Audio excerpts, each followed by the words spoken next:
मी इथे घेतलेले आहेत जुने तांदूळ, ज्वारी किंवा जोंधळा 4:2 प्रमाण वापरून बारीक पीठ दळून आणलेलं आहे।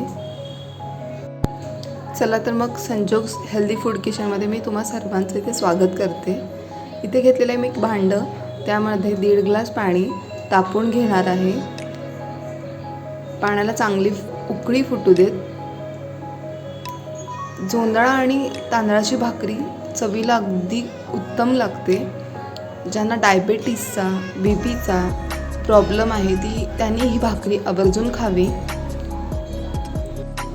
मी इथे हे पीठ चाळून घेते। पीठ चाळून झालं की त्यामध्ये कडकडीत उकळलेलं पाणी आपण घालून घेऊ। पाणी गरम घातल्यानं काय होतं, भाकरी अगदी मऊ लुसलुशीत होते आणि दिवसभर नरम राहते। पिठाच्या मध्यभागी हे गरम पाणी ओतते।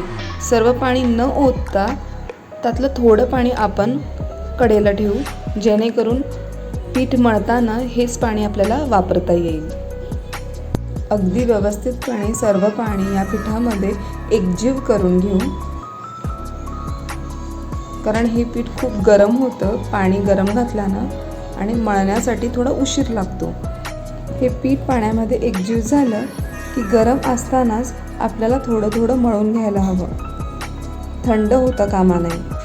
दिवसभर नरम नाही राहू शकत, त्या घट्ट होतात। त्यासाठी आपल्याला जेवढं पीठ गरम असेल तेव्हाच ते मळून घेतलं पाहिजे। मी इथे 10 मिनिट हे पीठ मळलेलं आहे।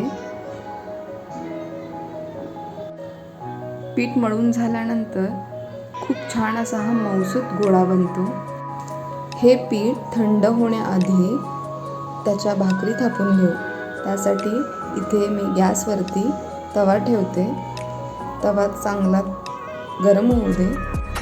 जितका हवा तितका इथे मी पिठाचा गोळा घेतलेला आहे। त्यासाठी पोलपाटावर पीठ भुरभुरून मी इथे भाकरी थापते।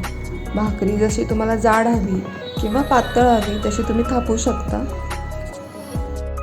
भाकरी केव्हाही दोन्ही हाताने थापली की ती एकसारखी होते, त्याच्या कडा व्यवस्थित होतात आणि कडासुद्धा फाटू शकत नाही, कारण दोन्ही हाताने भाकरी थापली की छान त्याला गोलाकार येतो।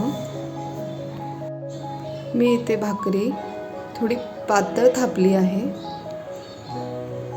मी इथे तव्याला थोडंसं तेल लावते आणि ते पुसून टाकते, कारण काय होतं की तव्याला तेल लावल्यानं भाकरी चिकटू शकत नाही। तर तवा इथे चांगला तापलेला आहे। इथे भाकरीची थापलेली बाजू ही खालती जाईल आणि खालची बाजू वर येईल। तर इथे मी भाकरी टाकली, त्यानंतर थोडंसं पाणी लावून घेते। इथे पाणी हाताने व्यवस्थित पसरवून घेते। या ठिकाणी तुम्ही पाणी लावण्यासाठी अगदी छोटा कपडासुद्धा वापरू शकता किंवा हाताने सुद्धा पाणी लावू शकता। त्यानंतर सुकलेली बाजू इथे पलटून घेते मी। पलटून घेतलेली बाजू चांगली भाजू द्यावी।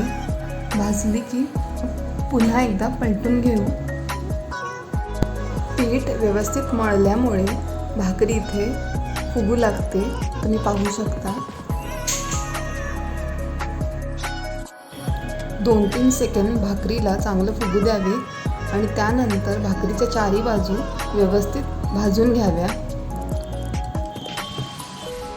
व्यवस्थितपणे भाकरी भाजली आहे, तुम्ही पाहू शकता। भाकरी चांगली भाजल्याने पचनासही हलकी होते। तर इथे तुम्ही पाहू शकता भाकरी किती मऊसूत झाली आहे, हे पहा। हा व्हिडिओ आवडल्यास नक्की लाईक, शेअर आणि सबस्क्राईब करा। थँक्यू।